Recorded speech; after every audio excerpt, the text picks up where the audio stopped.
গতবারও বিএনপির পক্ষ থেকে আমরা যদি প্রয়োজন হয় ডাকবেন আপনারা, আমরা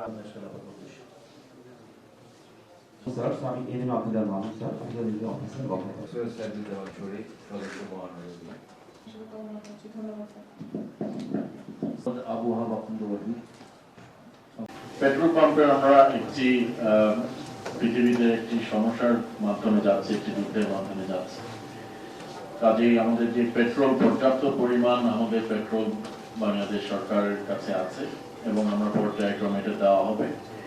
বিভিন্ন পেট্রোল পাম্পের আমরা জানি, আমি নান্দাইলেরটা জানি, বিভিন্ন পেট্রোল পাম্পের অভিযোগ এসেছে যে পেট্রোল থাকার পরেও বা ডিজেল থাকার পরেও ওরা বন্ধ রেখেছে।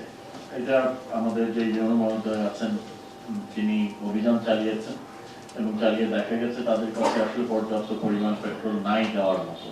ঢাকা থেকে ডিপো থেকে যদি আসে তারপরে দিতে পারবেন। তো কিছু গুজবও আছে, আবার অনেকে পেট্রোল কিন্তু নিয়ে নেওয়ার পরে এই পেট্রোলগুলা পুনরায় একই গাড়ি বারবার যাচ্ছে, তাহলে তারা হয়তো মজুত করতে চাচ্ছে। এদিকে আপনাদের একটু নজর রাখার প্রয়োজন বলে আমি মনে করি।